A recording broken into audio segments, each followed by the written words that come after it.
नमस्कार, मैं Vijay Kumar Poonia VKP time news से। मैं हूँ नाहरपुर गांव के अंदर, दिल्ली के अंदर ये पड़ता है और यहाँ पे 625वीं कबीर साहब की जयंती मनाई गई है और हमारे साथ संत समाज से जुड़े व्यक्ति हैं जो कबीर साहब की वाणी के माध्यम से प्रचार करते हैं कबीर साहब की शिक्षाएं को। तो सर, मैं कुछ जानना चाहता हूँ कबीर साहब के बारे में, थोड़ा बताओ कि आप पहले थोड़ा परिचित दीजिए। पहले सबको सत साहेब, बहुत बहुत सत साहेब। कबीर साहब के बारे में तो जितना भी जानना जाए, थोड़ा पहले अपने बारे में बताएं। मैं संत धर्मदास रोहतक से हूँ। मेरा यूट्यूब चैनल चल रहा है संत धर्मदास रोहतक, उस पर रोज़ शब्द वाणी चलती हैं, तो वहाँ भी आप कबीर साहब के शब्द वाणी सुन सकते हैं। और कबीर साहब प्रकट हुए हैं ना किसी जनने के ना और किस प्रकार से। वो बहुत ही साधारण व्यक्ति थे, बहुत ही साधारण रहे हैं। अपना घर का जो है काम किया है, धंधा किया है, धंधे में ही हर बताया उन्होंने और सत्य का प्रचार किया उन्होंने। कर्मकांड, पाखंड, पूजा, इन सब को नकारा है और जीव को शाश्वत सत्य दर्शाने के लिए उन्होंने भरसक प्रयत्न किया है कि जात पात का भी उन्होंने बहुत खंडन किया है, धर्म मजहब के बारे में भी बहुत कुछ बोले हैं। मैं एक चीज़ जानना चाह रहा था कि कहते हैं कि कबीर साहब एक ब्राह्मणी विधवा के गर्भ से पैदा हुए थे। ये कहाँ तक सच लगता है? देखो, कुछ लोगों की भ्रांति भी है, कुछ मानते भी हैं, कुछ लोग नहीं मानते हैं। ये तो उनकी अब अपनी आस्थाएं हैं। इतिहास तो यही गवाह देता है कि भाई इसी तरह से हुआ था। लेकिन कबीर पंथों में अलग अलग मतांतर हैं, उनके अंदर अलग अलग विचारधाराएं हैं, उन्होंने अलग अलग माना है। कुछ पंथ ऐसे हैं कबीर साहब के जो इस बात को नहीं मानते हैं कि वो तो स्वयं प्रकट हुए थे कि कमल के फूल पे, बालक का बहाना बना था उनका। कुछ ऐसे मानते हैं। तो मतलब ये बात सच नहीं है जो मैंने आपसे पूछी थी कि विधवा ब्राह्मणी के गर्भ से पैदा होते हैं, ऐसा कुछ नहीं है ना? नहीं, मैं सत्य असत्य की बात नहीं कर रहा हूँ, मैं तो एक दो धाराएं बातें बता रहा हूँ। सत्य क्या है, असत्य क्या है, ये तो उन्होंने खुद निर्णय करना होगा। अगर भाई इसमें कौन सी बात सत्य है, ठीक है। बहुत से लोगों का ये भी कहना है कि कबीर साहब जो है राम को मानते थे। ये कौन से राम है? हाँ, उन्होंने राम को माना है, लेकिन ये राम दशरथ का बेटा है, राम नहीं है। उन्होंने कहा एक राम दशरथ का बेटा है, एक राम घट घट बैठा है, एक राम का सकल पसारा, एक राम इन सब से न्यारा। जो चौथा राम है वो इन सब से न्यारा है, जिस राम की वो कल्पना करते थे या जिस नाम का वो जिक्र करते हैं। कौन सा नारा, मतलब क्या थोड़ा बताओगे? वो राम नाम सत्य है, वो सत्य ही है, सत्य ही उन्होंने बताया, सतनाम, वही राम उनका राम है। और कोई दशरथ का या किसी यशोदानंदन का कोई कृष्ण राम नहीं है, उनका निराकार राम है, वो जो घट घट में रम्या हुआ है। यहाँ रविदास महाराज भी कहते हैं कि रविदास महाराज राम जी दशरथ को सुतना ही, सर्वव्यापी राम रहा विषव कुटुंब के माई। हम सब के अंदर समाया हुआ है वो राम, कण कण में समाया हुआ है। वो किसी विशेष माँ का जन्मा हुआ राम नहीं है। सर, आपका नाम क्या है? खिलेंद्र दास। थोड़ा बताया जैसे कबीर साहब के बारे में, थोड़ा आप भी विचार रखें अपने। कबीर साहब के बारे में सच बताऊं? सच्ची सुनेंगे सर? जी, सच्ची सुनेंगे, झूठ नहीं बोलोगे? दुनिया के महापुरुष में सदगुरु कबीर परम सत्यवादी थे और सदगुरु कबीर ने सच कारण कार्य व्यवस्था के तहत, व्यवहार के तहत, सिद्धांत के तहत और धर्म के तहत उन्होंने कहा है। उनका सच है, हर आदमी के हृदय में जो विराजमान आत्मा है वही सच है। बाकी सच जितने भी बोला जाता है, भगवान सच है, ईश्वर सच है, परमात्मा सच है, वो सच झूठ का सच है, सच का सच नहीं है।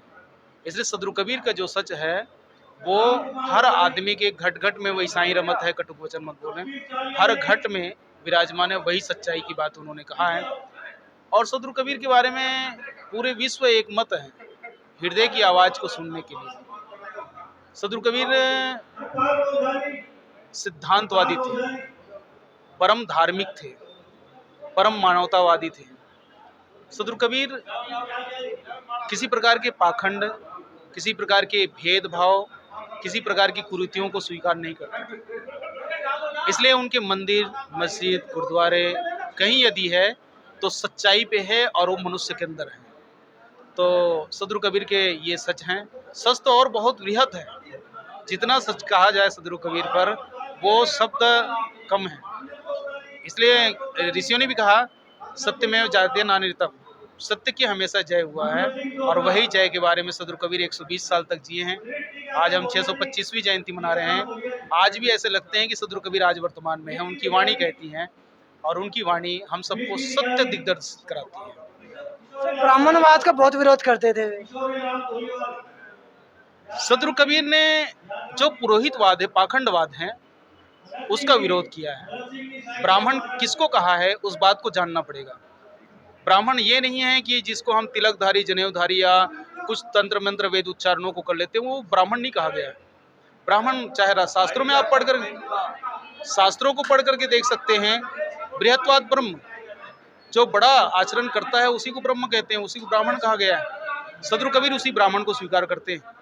और किसी प्रकार के आदमी को बांटने वाले, मैं ऊंचा तू नीचा, यदि इस तरह की बात रखता है कोई ब्राह्मण, तो उसे वो ब्राह्मण स्वीकार नहीं करता।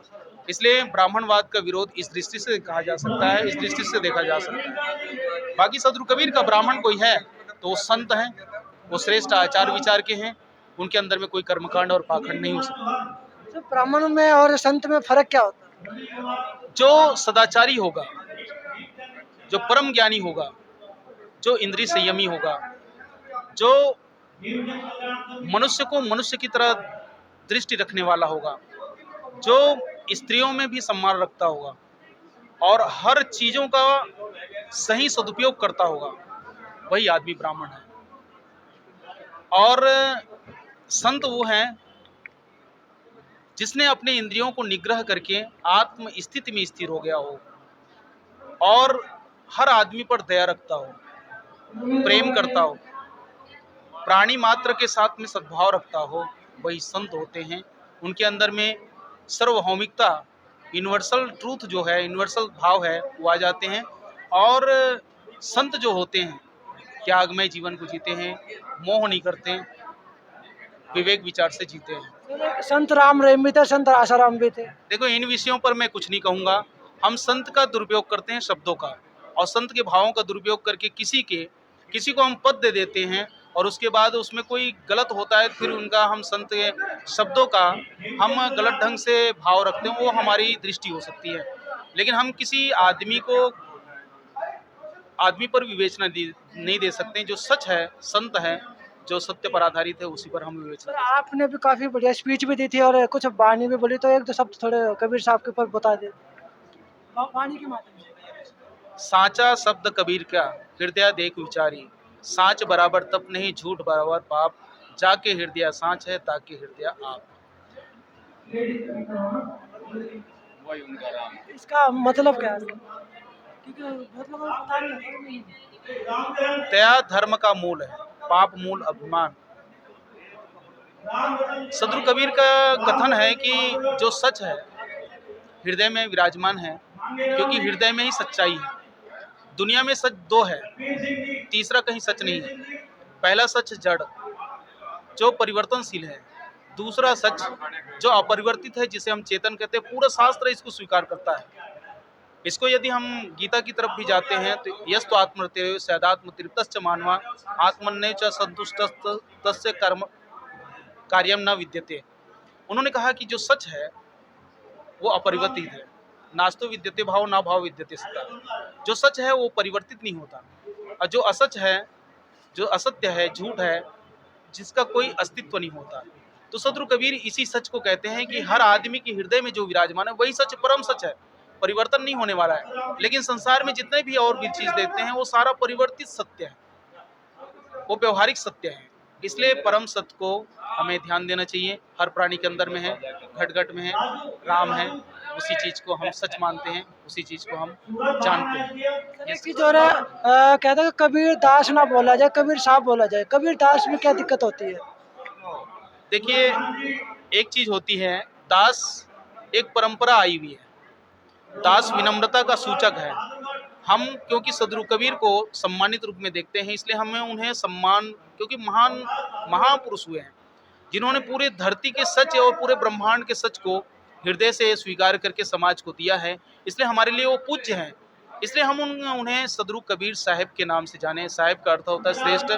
दास उनके लिए, वो अपने लिए कह सकते हैं विनम्र सूचक शब्द के लिए, लेकिन हम उन्हें उपेक्षित शब्दों का भाव ना रखें, किंतु विनम्रता से यदि उन्होंने अपने आप को दास कहा है तो अपने लिए कहा है, लेकिन हमारे लिए वो साहिब हैं, श्रेष्ठ हैं। इसलिए हमें थोड़ा सा उस पर ये भाव होता है, हम उन दास ना कहें, साहिब ही कहें, सदगुरु कबीर साहिब। इस तरह से भाव रख करके हम उन्हें सम्मान करें, उनकी वाणियों को सम्मान दे करके हृदय में उतारने का प्रयास करें, यही उनकी बात है। एक चीज़ और जानना चाह रहा था कि जो कबीर बस जो कबीर साहब के जो गुरु थे रामानंद, वो क्या ब्राह्मण थे? मैंने कहा था ना, इनके बारे में सदगुरु कबीर किसी प्रकार के वर्ण व्यवस्था के तहत उसे स्वीकार नहीं करते, क्योंकि ज्ञानी थे रामानंद जी महाराज। यदि वो वहाँ पर बैठे हैं, गुरु तो स्वीकार नहीं किए, लेकिन वहाँ पर बैठे हैं और उनसे उन्होंने दीक्षा और संस्कार या शिक्षा लिया है, तो उन्हें गुरु रूप में यदि मान लिया है तो उसे ब्राह्मण रूप से नहीं माना है, कि सदगुरु कबीर संत के रूप में उन्होंने स्वीकार किया है और स्वीकार करके अपने हृदयंगम किया है। गुरु परंपरा को उन्होंने आगे बढ़ाया, गुरु परंपरा को उन्होंने आगे बढ़ाया है, शिष्य गुरु परंपरा को। इसलिए उनकी बलिहारी है सदगुरु कबीर की। किसी प्रकार के ब्राह्मण को गुरु नहीं बनाया, किंतु एक संत को गुरु बनाया है, ये हमें स्वीकार जानना चाहिए। साहब बता दिया जाओ जी। तो ये थे कबीर साहब की जो वाणी का प्रचार करते हैं, प्रसार करते हैं, और कबीर साहब के विचारों को जन जन तक पहुंचाने का काम करते हैं। तो इन्होंने अपनी बातें रखी और काफ़ी अच्छी बातें थी, जो कि लोगों की जो भ्रांतियाँ थी कि कबीर साहब के जो गुरु थे ब्राह्मण थे, इस तरह की जितनी भी बातें भ्रांतियाँ थी सारी इनसे हमने क्लियर की थी। तो मैं विजय कुमार पुनिया वीकेपी टाइम से, तो मुझे जो ये प्रोग्राम का आयोजन किया गया था कबीर मानव जागृति संस्था के माध्यम से, और यहाँ पर कबीर साहब की जयंती मनाई गई 625वीं नारपुर गांव के अंदर। तो आयोजक कार्यकर्ता से बात, सर आपका नाम क्या है? मेरा नाम R.K. दहिया है, रमेश कुमार दहिया। मैं संस्थापक हूँ इस संस्था का। सर आपको क्या जरूरत पड़ी थी कबीर साहब की जयंती मनाने के लिए, जबकि लोग उसको मानते नहीं है, उसकी बातों पे चलते नहीं है, उसके विचारों पे चलते नहीं है? मुझे ये ज्ञान हो चुका है कि हमारा जो मुक्ति जो है ना, वो केवल कबीर साहब के पंथ पे चल के ही हो सकती है। कबीर साहब के पथ पे चलेंगे तभी कल्याण होगा, नहीं तो इस दुनिया में कोई भी आदमी मुक्त नहीं है। सब बार बार 84 लाख योनियां भोग के फिर यही आते हैं, फिर यही आना पड़ता है उनको।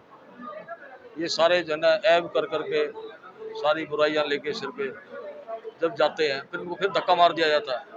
अभी इंसान की योनि में हमें मौका मिला है कि भी हम कुछ अच्छे काम करके दिखाएं, लेकिन अब वहाँ क्या हो गया, क्या हम जाएंगे हमारे बुरे कामों की टोकरी सिर पे रख के, और वहाँ से धक्का मार दिया जाएगा, फिर कोई गधा बना दिया जाएगा, कोई कौवा बना दिया जाएगा, कोई कुछ और। मतलब पाखंड वहाँ से निकल क्यों नहीं रहे, क्या दिक्कत आ रही है उनको पाखंड वहाँ से निकलने में?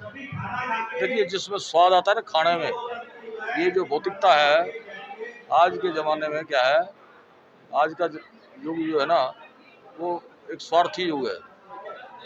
स्वार्थ पूरा होना चाहिए। स्वार्थ क्या है, जो कबीर साहब हों चाहे और कोई रविदास हो, कोई भी हो, इन सबको छोड़ छाड़ के, और जिस चीज़ में टेस्ट ज़्यादा आ रहा है ना, उसी भोजन को देख रहे हैं।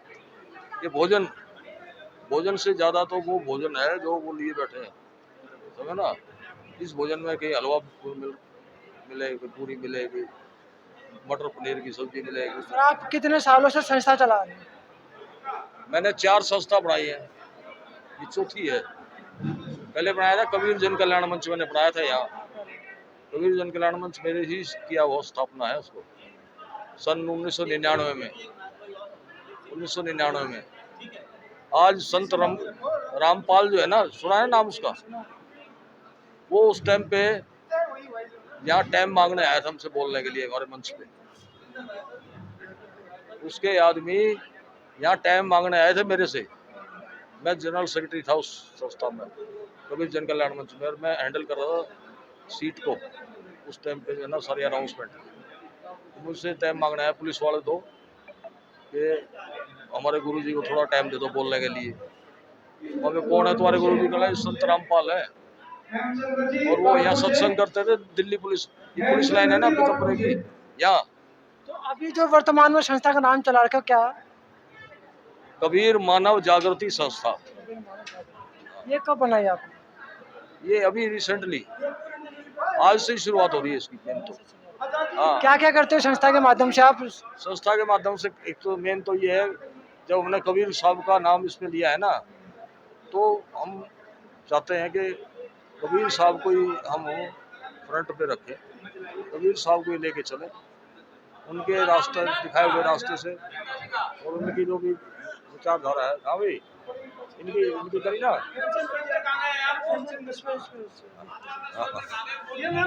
तो हमने जो है ना, क्या नाम है, शुभ नाम आपका? मेरा नाम रमेश कुमार दहिया। ये थे रमेश कुमार दहिया जी, जो संस्था चला रहे हैं कबीर साहब के नाम पे, और इन्होंने ही आज कबीर साहब की जयंती 625वीं जयंती नाहरपुर गांव के अंदर बड़े ही हर्षोल्लास के साथ, धूमधाम के साथ और शब्दवाणी के साथ मनाई है, और काफ़ी लोग यहाँ पे आए थे और अपने विचार काफ़ी अच्छे रखे। तो मैं Vijay Kumar Punia, VKP time news से मुझे दीजिए इजाज़त। धन्यवाद। वीडियो को शेयर कीजिए, लोगों तक जरूर पहुँचाएं।